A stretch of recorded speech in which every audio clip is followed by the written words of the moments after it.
What is up, everyone? Salty Tater is back. We have 3 precons left.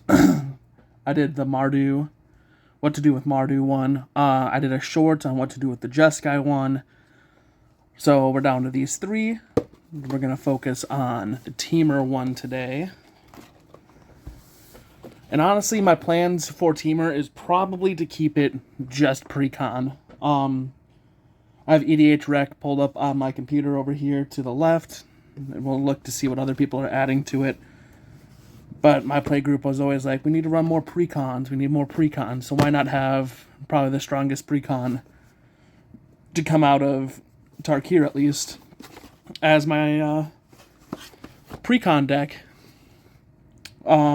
Thanks for everyone who watched the Mardu one that I put up earlier. If you haven't watched it yet, go check it out.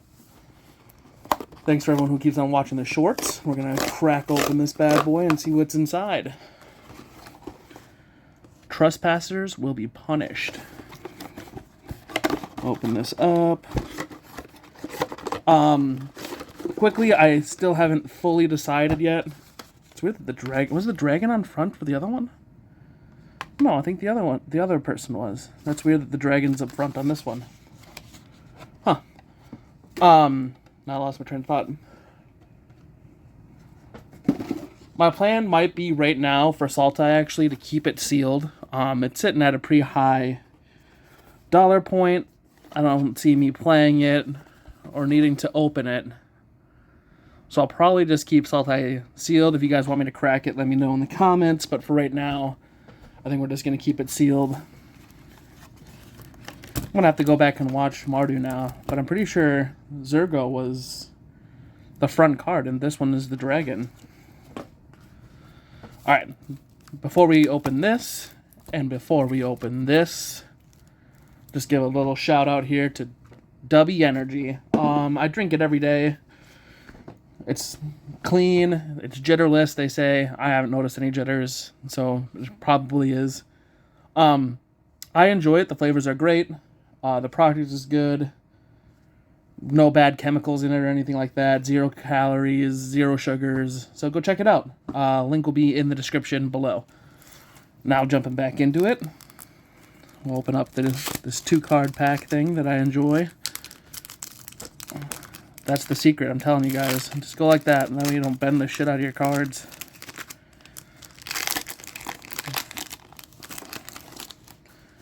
Alright, there's the stupid thing. I think this is the one I wanted. Isn't this like the expensive one? This land enters unless you control a mountain or a forest. It's funny, it's Temur. The next spell you cast this turn can't be countered. Huh. That is definitely the one I wanted. What do we have back here? I love this dragon border on these cards. Flying, Vigilance, Trample. This creature has hexproof as long as it hasn't dealt damage yet. Okay. Karakik Guardian. I really do like that border, though. Okay. Moving on. We're going to open this and wonder why the Face Commander wasn't the first card. There she is. Just going to tuck this back like that. Alright. Stick that right there. Go ahead and give her a gander. Eshki, Temur's Roar. Whenever you cast a creature spell, put a +1/+1 counter on Eshki. If that spell's power is 4 or greater, draw a card. If that spell is 6 or greater, Eshki deals damage equal to Eshki's power to each opponent. This is my second favorite commander in the precons was right here, and that's why I think I'm going to keep this one. I'm probably going to try to keep this one as just base as possible, to be honest. So I'm probably not going to add a lot. We'll, like I said, we'll pull up on EDH Rec what people are putting in here, but for right now, we'll just go through the cards. Oh, damn. I almost just dinged the crap out of this card. Whenever Urini enters or attacks, like the top 8 cards of your library, and put a dragon card from among them onto the battlefield. What? Put the rest to the bottom of your library in any order? That's crazy. That is so strong.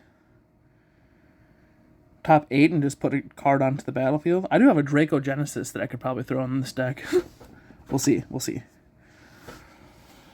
So those are the two face commanders. Now we're going to get into...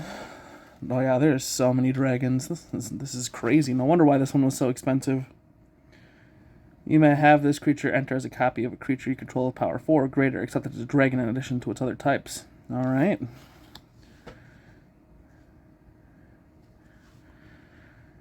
Hammerhead Tyrant.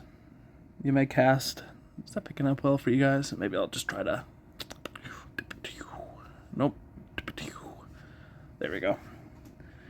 When you cast this spell, return up to one non-land permanent an opponent controls with mana value equal to that spell's mana cost. What?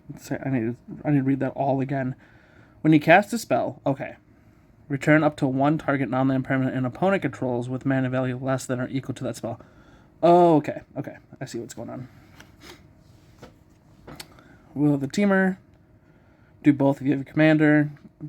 Create a token that's a copy of target permanent except that the 4/4 dragon with flying in addition to its other types, or target player draws card equal to the greatest mana value among permanents you control. Alright. I'm not one for dragons. I've never played in a dragon deck before. The closest thing was Prosh, and that really wasn't a dragon deck. That was just a dragon commander who did food chain things. So yeah, this will probably be my first dragon deck, so it'll be exciting. We might have to find room for the Karakik Guardian. When one or more dragons you control deal combat damage to an opponent. Choose one that hasn't been done before, hasn't been chosen this turn. Destroy target artifact, deal 4 damage to each opponent, or exile top card of your library. You may play it this turn. Interesting. Is the Storm Dragon in the... I doubt it. Look at the top card of your library. Anytime you may cast creature spells with power 4 or greater from the top of your library. If you cast a creature spell this way, it gains haste until end of turn. That's pretty sick. Zenith Festival. Exile top X cards of your library. You may play them to your next turn, and then it has Harmonize to do it again. I like that Harmonize ability. Songcrafter Mage, the new... Snapcaster Mage seems interesting. I think it just costs too many different colors for it to be played anywhere, but draw a card for each creature you control, power 4 or greater. Then creatures you control get +X, where X is the number of cards in your hand. That's a nice card. Whenever one or more dragons you control deal combat damage to a player, you may put a permanent card with mana value less than or equal to the amount of damage from your hand onto the battlefield. It's all about casting things cheap. Cheap or free. Gain control. That's probably like the weakest one in here, huh? Kaiga. When this enchantment enters, choose a creature type. It's probably going to be dragons. Whenever you cast a spell of the chosen type, copy it. That's crazy. Yep, that's pretty good. They just put Blasphemous Act in here? Okay. Flying Trample. When it dies, choose one.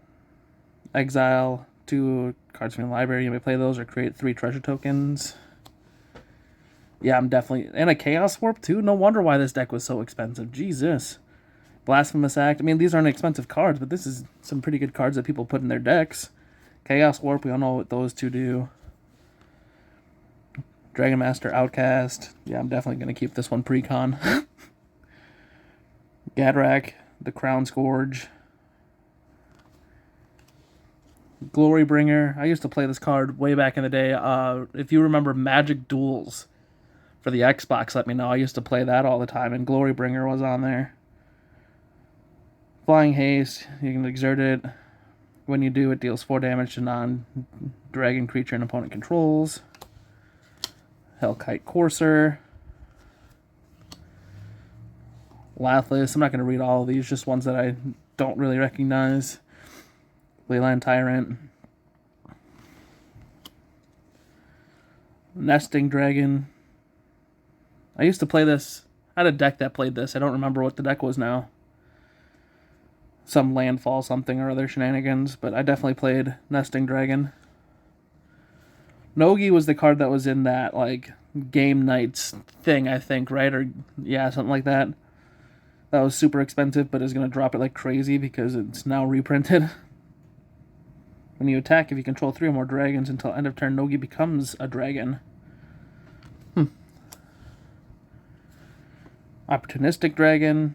When it enters, choose target human or artifact opponent controls for as long as this creature remains on the battlefield. Gain control that permanent. It loses all abilities and can't block or attack. Weird. Scored to the throne. Dethrone. When it deals damage to whoever has the most life, put a +1/+1 counter on it. Whenever this creature attacks for the first time each turn, if it is attacking the player with the most life, or tied for the most life, untap all attacking creatures. After this one, there's an additional attack phase. That's pretty good. Skargan Hellkite. I butchered that. Skargan Hellkite. Riot with those abilities. During my 12 hours of play, I saw this. Someone was playing this one. This card right here. Spit Flame. Deals 4 damage to target creature. Whenever dragon you controls enters, you may pay 1. If you do, return this to your hand. It was putting in some work, let me tell you. I wonder if he was just playing this deck and I didn't realize it at the time. Deals 4 damage to each creature and each planeswalker. Flying, haste, protection from white. I heard people complaining about this card being in there too, but it is a dragon. Whenever an opponent casts a spell, put a +1/+1 counter on this creature. I mean, it is everything. I'm going to try turning this just a little bit to focus those cards better. There we go.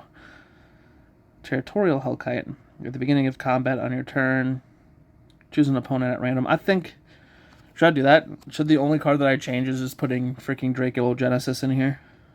Whenever a dragon you control becomes a target of spell or ability and opponent controls, this creature deals 3 damage to that player.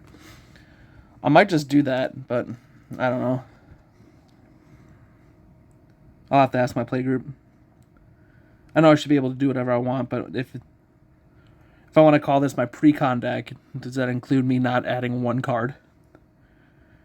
When this creature enters or attacks a go target creature, when a goated creature attacks, it deals 1 damage to its controller. That's pretty funny.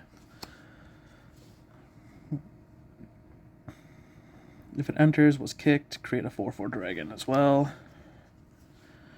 I used to run Frontier Siege in Azusa way back in the day, so I'm familiar with this card. This is an old card. In fact, I almost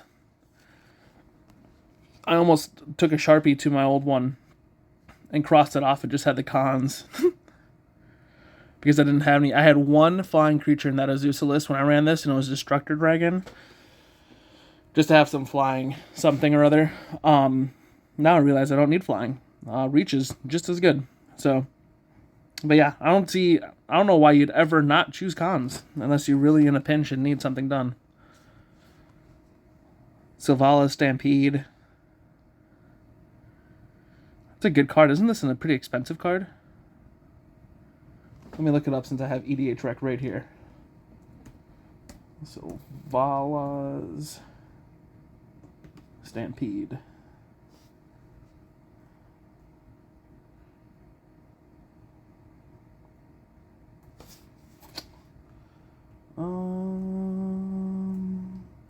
I'm on EDH Rec. Oh well.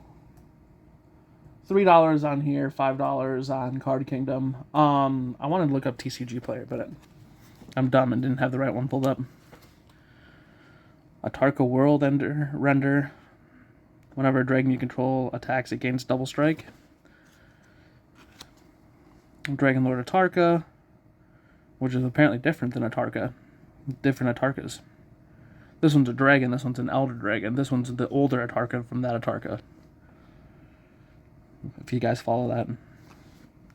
Harbinger of the Hunt.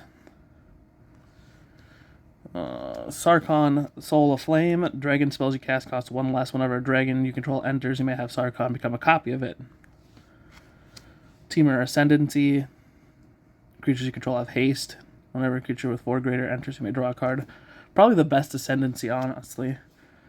Dragon Horde, of course. Steel Hellkite, of course. What a champion. What a champion card Steel Hellkite is. Then lands.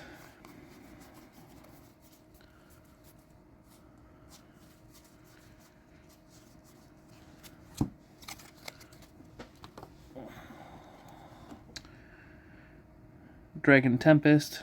That was a lot more. I see now how the precons are set up. I didn't notice it in Mardu. This is all the rares and mythic rares, right? And there is so many more cards here than there was for Mardu. I should have counted, but it was a lot different. Did not look like this when I got done with the Mardu deck. Whenever a creature you control of flying enters, it gains haste until end of turn. That is crazy. Whenever a dragon you control enters, it deals X damage to any target where X is the number of dragons you control. Alright, that's sick. Breaching Dragonstorm. When this enchantment enters, exile the top card of your library until you exile a non-land card. You may cast that without paying its mana cost if that spell is 8 or less. If you don't, put it into your hand. When a dragon you control enters, return this enchantment to its owner's hand. That's pretty good. See, that's what I'm talking about. Then just random lands. So those are the rares and then the rare lands, and then we go into the commons. Man, the way they have this set up is weird, I tell you.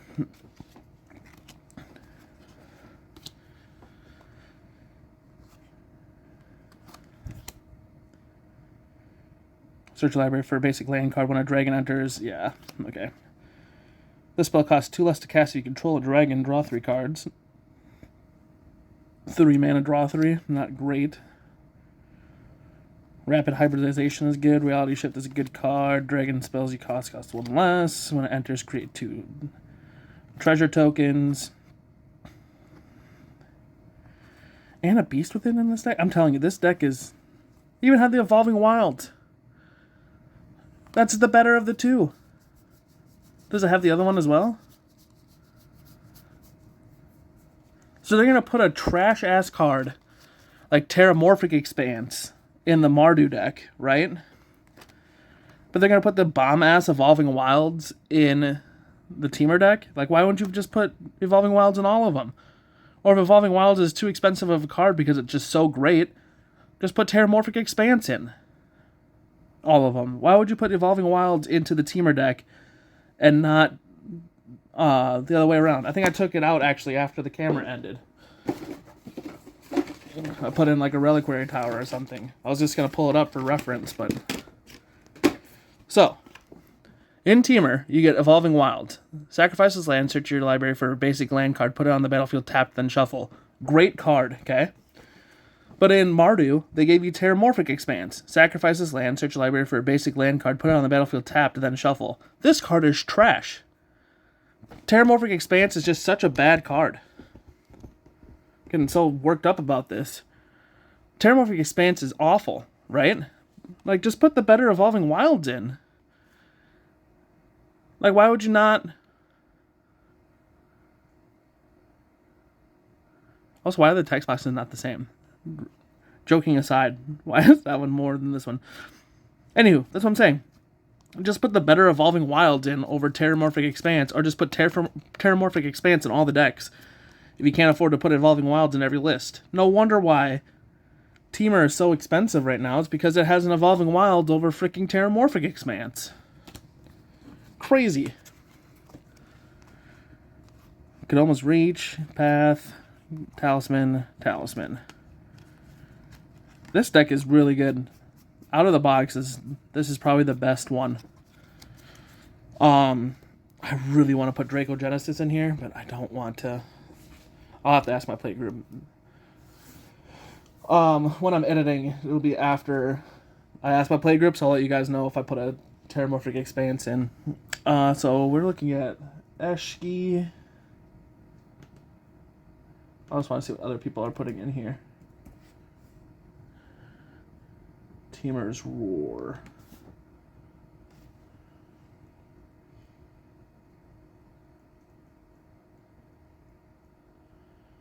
They're putting in Temur Battlecrier, which I'll pop up on the screen so you guys can see, but I'll also read it off right here. During your turn, spells you cast cost 1 less to cast for each creature you control 4 or greater. That'd be a good one to put in. Thundermane Dragon. You may look at the top card of it. Your library at any time. Did we not open one of those? We do, right here. It's in the deck. Why are we putting that in new deck? Hammerhead's in there. Become the Avalanche is in there. Frostcliff Siege, I don't think I saw it in there. Choose Jeskai or Temur. Yeah, that makes sense. Creatures you control get +1/+0 and have trample and haste. If you choose the Temur or Jeskai, whenever one or more creatures you control deals combat damage to a player, draw a card. High synergy cards. Uro is one of them. Goreclaw's in there. Arixmathes. Galta. Outcaster, Trailblazer. Yeah, there's not a lot you can add, I don't think, to make this deck just crazy as far as keeping it on theme with the dragons. Besides Draco Genesis, which I don't see anyone running. Or not in the high synergy cards, at least. Top cards. Birds of Paradise would be nice, and a Heroic Intervention would also be nice. Game Changers. I forget that they have their own separate fucking category now. Cyclonic Rift would be fun in there. Fierce Guardianship. Ristic Study, I guess. Just because it runs blue doesn't mean it has to have all the blue cards, you know what I mean? Apex Devastator would be fun in here. Cascade. I think I got a spare one, but I'm not going to throw it in here. Like I said, the only card that I'm going to add will be Draco Genesis. Yeah. Otherwise, yeah. So that's my plan. I'm going to keep it either 100% Precon or add Draco Genesis and call it a day. This is a very strong deck right out the box. This is probably the strongest one right out the box. Just because it's dragons, it's on theme, and it's just crazy. It's strong. Like, it'll get you a second to get going, for sure. But once you get going, I don't think you're going to be able to get stopped. I think that's the problem with this deck, is that everything just... The CMC is high. The curve on this is high. But if you run Eshki as your commander, you'll... Spells you cast even your mana rocks early on to help you pump her. And then later on, that pumping is going to translate to dealing damage. I don't think you're going to run this guy as your commander. You might. You need a lot of help. 7 mana is borderline unplayable. It is unplayable. I don't know why I'm lying. 6 and up is unplayable unless you like really work at it, because you cast this and then someone plays a 2 mana counterspell. Now it's 9 mana, and you're not going to recast that for 9 mana. At least this time, this card, it'd have to die. So 1 would be 5, 2 would be 7. It'd have to die 3 times for you to cast it for 9. That's Temur. What is it called? Temur Roar. The dragon deck, I guess. Thanks for watching. Once again, go try Dubby. Link will be in the description. Just give it a try. Why not? You know, you already drink Monster, you already drink Red Bull. Why not just switch it out and try some Dubby for a little bit and see how it feels? That's all I got for you guys today. Thanks for watching. I'll see you next time.